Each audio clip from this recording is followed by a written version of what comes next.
Out here, we don't measure time in years. We measure it in what still runs, what still pumps, what still turns on when the sun goes down and the coyotes start voting with their teeth. And if you listen close, past the NCR patrol radios, past the Legion drums, past the tired prayers of settlers staring at empty wells, you'll hear it. A wrench, a bolt, a soft curse in Spanish, and sometimes a revolver clicking into place like an old habit coming back to life. They call him Raúl Tejada. Some call him Miguel, like a nobody, because that's what he wanted to be. But the Mojave has a different name for him. El Vaquero Fantasma, the ghost cowboy. And the thing about ghosts in the Wasteland, they don't haunt houses. They haunt choices. Tonight, we follow a man who survived the Great War, survived the mob after, survived the legend, and spent 200 years trying to decide whether saving people is worth the price it demands.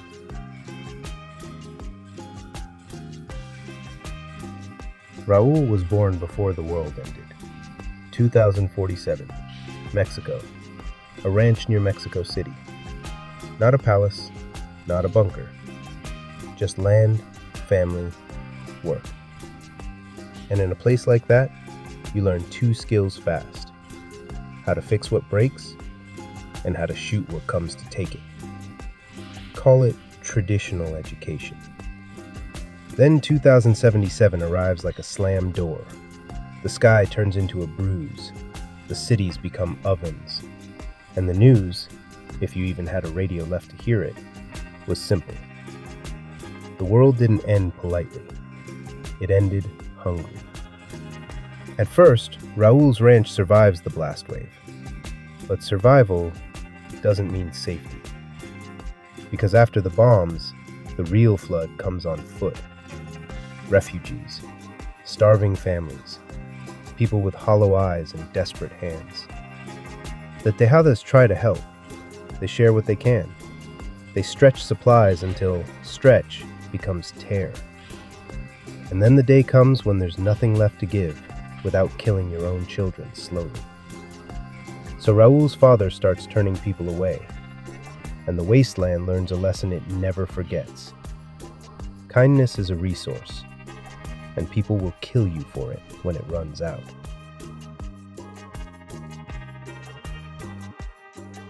But the mob doesn't return with a request.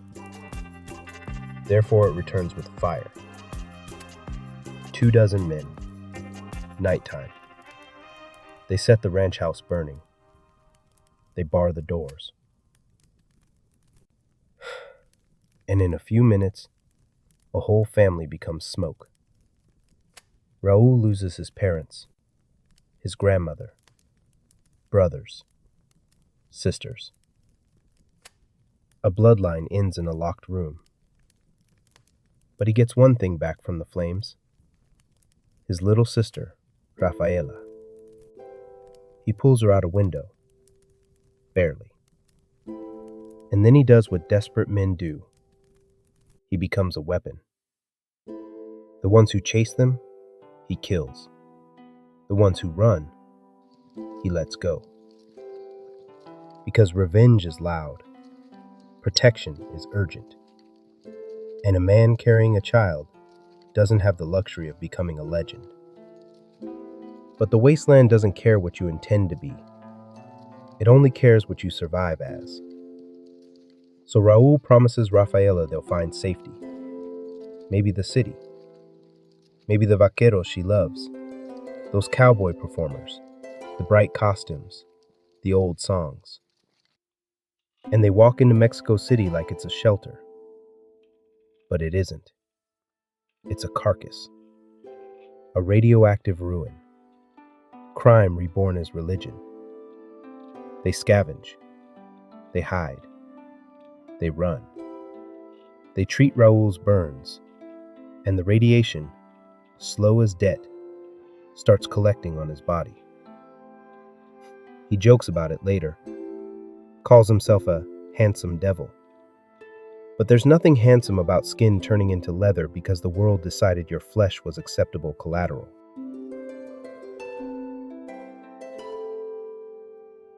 Here's the strange part.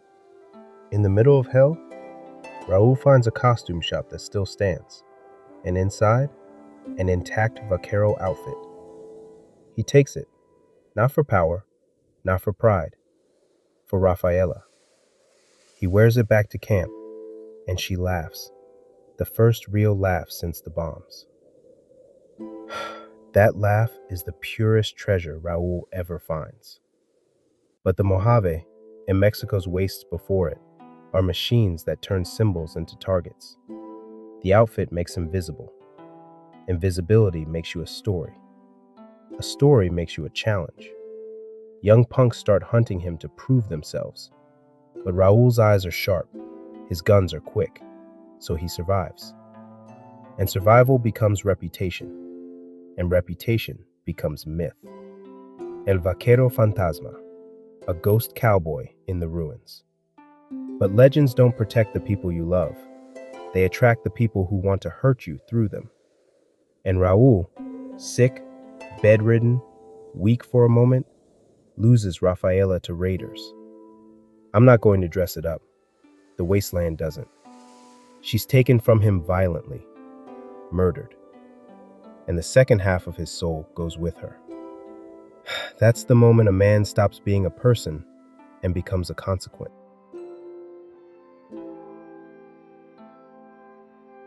Raul says he went a little crazy. That's a polite way to describe what grief does when you have a gun in your hand and nothing left to lose. He tracks the raiders. 3 days.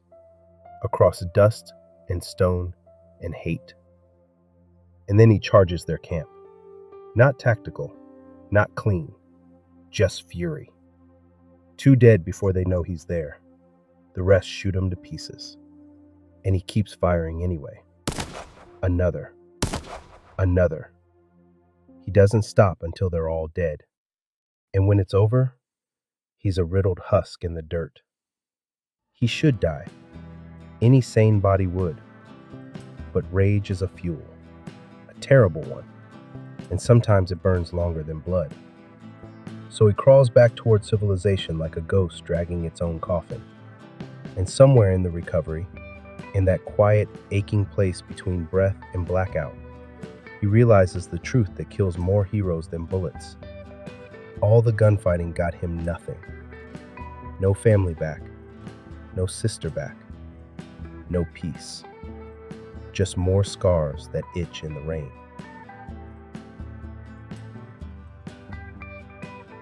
So Raul does something braver than revenge.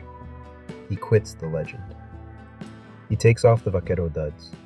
He finds a mechanic's jumpsuit, a simple thing with a name patch, Miguel. And he starts answering to it. Not because he forgets who he is, but because he's trying to stop the world from demanding that person again. He becomes what settlements actually need, a fixer. A man who can keep a generator alive with wire that shouldn't work. A man who can make a water pump breathe again when the seals are gone and the town is praying over rust. A man who can listen to a radio's dying hum and say, "All right, show me where it hurts." He drifts through places like Tucson, and if you call it Tucson, he'll correct you like names still matter. Because names do matter. Names are anchors. And Raul has spent a lifetime watching anchors burn. He tries, now and then, to care again. To watch over someone who reminds him of Rafaela. And the Wasteland, faithful in its cruelty, tests him.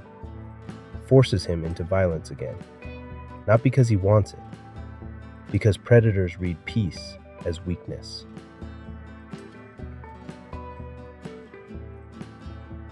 By 2281, Raul is old in a way humans can't measure. 200 plus years of still here. A ghoul mechanic with tired joints and a sharp tongue. He thinks his fighting days are behind him. Then he does the most dangerous thing you can do in the Wasteland. He offers help. He goes to Black Mountain to repair radio equipment. And Tabitha's people, super mutants running a twisted little kingdom of noise, don't pay in caps, they pay in chains.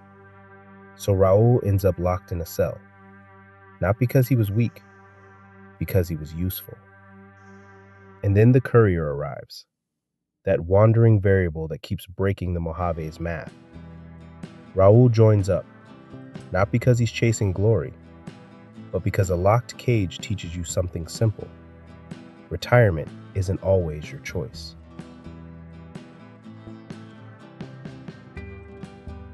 Travel changes people, not because the road is wise, but because it keeps asking the same question in different voices. Raul watches older Wastelanders still serving their communities. Old rangers, old soldiers, old mechanics, people with injuries and regrets who still show up anyway. And it gnaws at him, because his whole retirement is built on a belief. I'm too old, too slow, too beat up to protect anyone anymore.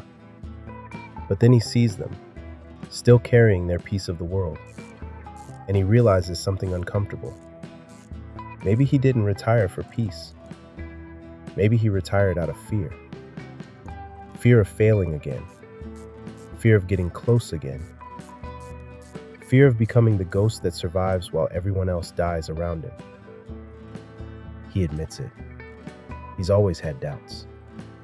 And now the courier, you, are standing in front of him with a choice that feels like a verdict.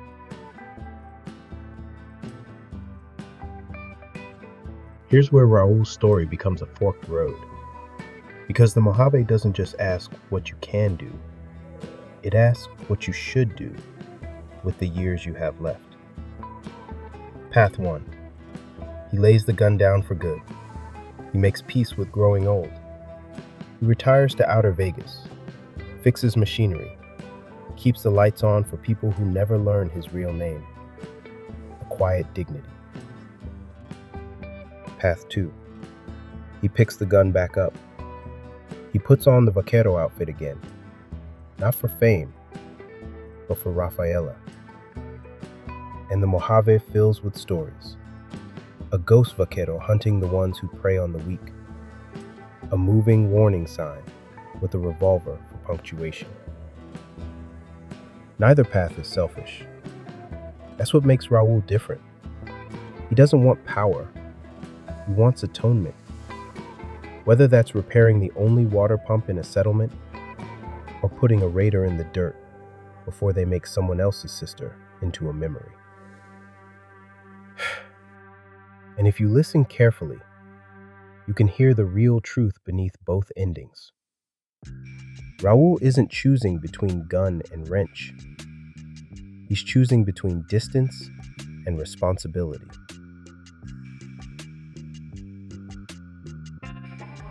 I've built settlements. I've watched men with flags argue over borders. I've watched warlords claim land they can't irrigate. And I'll tell you something the Mojave hates admitting. The most powerful person in the town isn't the sheriff. It's the one who can keep the generator alive. Because law without light is a rumor. Raúl Miguel Tejada spent decades being that quiet power. The kind that doesn't make speeches. The kind that makes tomorrow possible. And the reason his story hits hard, harder than 1,000 NCR propaganda posters, is because he proves the Wasteland's cruelest irony. Even if you stop fighting, the world will still test your courage. Sometimes with a gunfight, sometimes with a broken pump and a child watching you like you're the last adult left.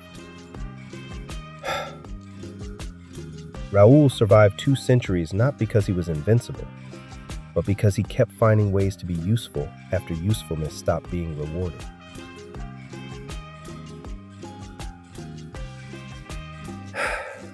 In the end, Raul is still the same sound in the desert. A wrench, a bolt, a soft curse in Spanish. And maybe, just maybe, a revolver returning to an old hand when the weak have nowhere left to run. The ghost who fixes what war breaks, and breaks what tries to take it again.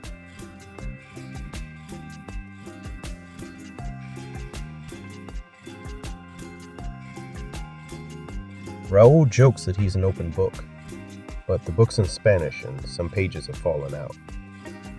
That's the most honest autobiography in the Mojave. Because trauma doesn't preserve itself neatly. It tears, it smudges, it burns at the edges. What stays readable is the intention. And Raul's intention, across every era, stays the same. Keep someone else alive. He failed. He failed in ways that would break most people. And he kept moving anyway. Not because he forgot, because he remembered too well to let the remembering be pointless. So when you think about Raúl Tejada, don't just picture the ghoul in a sombrero. Picture the mechanic in a stained jumpsuit kneeling in the dust, hands black with grease, saving a town that will never build him a statue. And if, one night, you hear a revolver click and a soft voice mutter, "Come on, let's do this the old way," then maybe the ghost Vaquero is riding again. Not to be feared, but to remind the Mojave that predators aren't the only ones who can become stories. Because roads don't just carry people, they carry decisions. And Raúl Tejada is a man who spent 2 centuries trying to choose the decision that lets him live with his own shadow.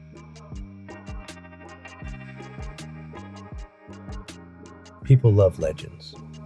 They're easy. They fit on a campfire story. But legends have a cost. A legend makes young punks come looking.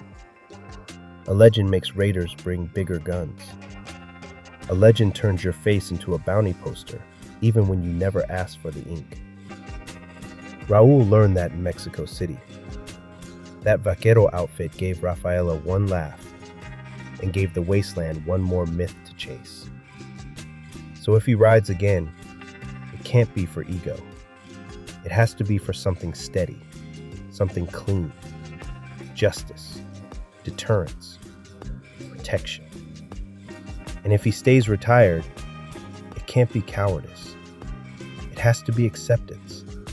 Because peace is not doing nothing. Peace is choosing to build when you know the world is going to break your work again. Which is why peace is so rare out here. It's expensive. Archive node reconnecting. Space Corp terminal online. Well, you made it to the end, Wastelander. And I want to thank you for walking this dusty road with me. These stories, they live because you keep listening, because you care, because the Wasteland still has folks like you out there. If you've got a topic you want me to dig into next, a vault, a faction, a legend, a cover-up, send it my way. Space Corp is always monitoring incoming requests. And hey, if you enjoyed this archive entry, press that like button. It keeps the terminal lights on. And if you want more stories from the ruins, go on and subscribe. Your support helps Space Corp recover and preserve every last fragment of our shattered world. Loading next recommended archive file. File located. Displaying now. It's right there on your screen. Go on. Open it. I'll meet you inside.